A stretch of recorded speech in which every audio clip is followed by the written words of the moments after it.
بسم اللہ الرحمن الرحیم۔ السلام علیکم۔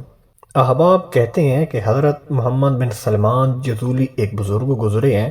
وہ کہتے تھے کہ ایک مرتبہ میں کہیں تشریف لے گیا، وہاں نماز کا وقت ہو گیا۔ میں نے دیکھا کہ وہاں کنواں موجود ہے لیکن کوئی ڈول یا رسی وغیرہ موجود نہیں۔ میں اسی فکر میں تھا کہ نماز کا وقت گزر رہا ہے اور پانی نکالنے کے لیے کوئی چیز نہیں۔ پانی گہرا تھا، اتر بھی نہیں سکتا تھا۔ میں ادھر ادھر دیکھ رہا تھا کہ اتنے میں ایک بچی آئی اور پوچھا، چچا کیا تلاش کر رہے ہیں؟ میں نے کہا، بیٹی میں نے وضو کرنا ہے لیکن پانی نکالنے کا کوئی ذریعہ نہیں۔ اس نے پوچھا، آپ کا نام کیا ہے؟ میں نے کہا کہ مجھے محمد بن سلمان جذولی کہتے ہیں۔ بچی بولی، آپ وہ سلمان ہیں جن کو سب بزرگ کہتے ہیں؟ میں نے کہا، ہاں لوگ مجھے بزرگ کہتے ہیں۔ تو کہنے لگی کہ آپ کا کوئی ایسا نیک عمل ہے کہ جس کے ذریعے آپ اللہ سے دعا کریں کہ جس سے پانی اوپر آ جائے؟ میں نے کہا کہ نہیں بیٹا، میرا کوئی ایسا عمل نہیں، مجھے نہیں معلوم۔ تو وہ کہنے لگی کہ پھر لوگ ایسے ہی آپ کو بزرگ کہتے ہیں اور آپ ہیں کہ کنویں سے پانی نہیں اوپر لا سکتے۔ کہنے لگے سائڈ پر ہو جاؤ۔ میں حیران ہو کر ایک طرف کو ہو گیا تو اس بچی نے اپنا لعاب دہن پانی میں ڈال دیا تو آنن فانن پانی کناروں تک آ گیا۔ کہنے لگی پانی اوپر آ گیا ہے، آپ وضو کر لیں۔ میں نے کہا، وضو تو میں کر لوں گا لیکن کہیں آپ نہ چلی جاؤ، پہلے یہ بتاؤ کہ تمہارا ایسا کون سا نیک عمل ہے کہ جو اللہ نے آپ کے لعاب میں اتنی طاقت رکھی ہے کہ پانی اوپر آ گیا۔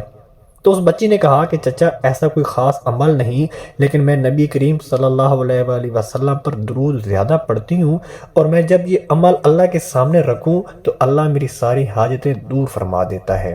سن کر میں نے عہد کیا کہ جب میں واپس اپنے وطن جاؤں گا تو پھر درود پاک کے فضائل پر ایک کتاب لکھوں گا۔ پھر حضرت محمد بن سلمان جذولی نے درود پاک کے متعلق کتاب لکھی جو دلائل الخیرات کے نام سے مشہور ہے، اور اس کے بعد آپ نے درود پاک کو اپنا ورد بنا لیا، اور آپ کے متعلق مشہور ہے کہ آپ کی قبر سے کستوری کی خوشبو آیا کرتی تھی۔ آپ کے وصال کے 77 سال بعد آپ کے جسد خاکی کو 100 سے مراکش منتقل کیا گیا تو آپ کا جسم ویسے ہی تر و تازہ پایا گیا، حتیٰ کہ آپ کا کفن بھی بوسیدہ نہیں ہوا تھا۔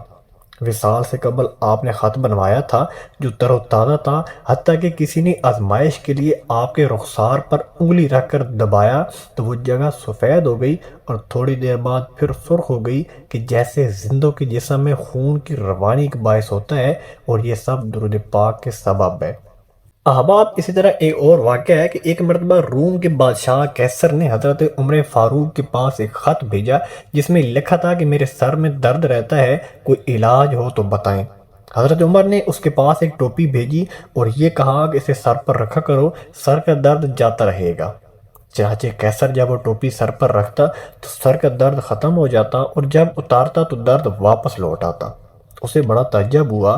اس نے سوچا کہ آخر ٹوپی میں ایسا کون سا کمال ہے کہ سر پر رکھتا ہوں تو درد ختم ہو جاتا ہے۔ اس نے ٹوپی کا کمال جانچنے کے لیے اسے پھاڑا تو اس کے اندر سے ایک چھوٹی سی پرچی ملی جس پر بسم اللہ الرحمن الرحیم لکھا ہوا تھا۔ یہ بات روم کے بادشاہ قیصر کے دل میں گھر کر گئی۔ کہنے لگا، دین اسلام کس قدر معزز ہے، اس کی تو ایک چھوٹی سی آیات میں بھی شفا کا ذریعہ ہے تو پورا دین نجات کا ذریعہ کیوں نہ ہوگا؟ تو پھر اس نے اسلام قبول کر لیا۔ احباب اسی طرح ایک اور واقعہ ہے کہ ایک مرتبہ حضرت عیسیٰ کا گزر ایک قبرستان سے ہوا جس میں ایک قبر میں میت کو عذاب دیا جا رہا تھا۔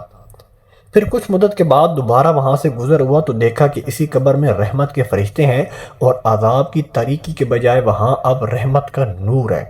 آپ کو بڑا تعجب ہوا، اللہ تعالیٰ سے مسئلے کو حل کرنے کی دعا کی تو اللہ تعالیٰ نے ان کی طرف وہی بھیجی کہ یہ بندہ گناہ گار تھا جس کی وجہ سے عذاب میں مبتلا تھا، لیکن جب اس کے بچے کو مدرسے میں داخل کر دیا گیا اور استاد نے اسے پہلے دن بسم اللہ الرحمن الرحیم پڑھنا سکھایا تو مجھے اپنے بندے سے شرم آئی کہ میں زمین کے اندر اسے عذاب دوں جبکہ اس کا بیٹا زمین کے اوپر میرا نام لیتا ہے۔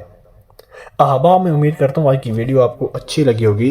اگر ویڈیو پسند ہے تو پلیز میری ویڈیو کو لائک اور میرے چینل کو لازمی سبسکرائب کر دینا اور بیل آئیکن کے بٹن پر کلک کر کے آل پر کلک کر دینا تاکہ ہر آنے والی نئی ویڈیو کا نوٹیفیکیشن آپ تک پہنچ سکے۔ ملتے ہیں انشاءاللہ نیکسٹ ویڈیو میں، تب تک محمد اسلام کو دیجیے اجازت۔ اللہ حافظ۔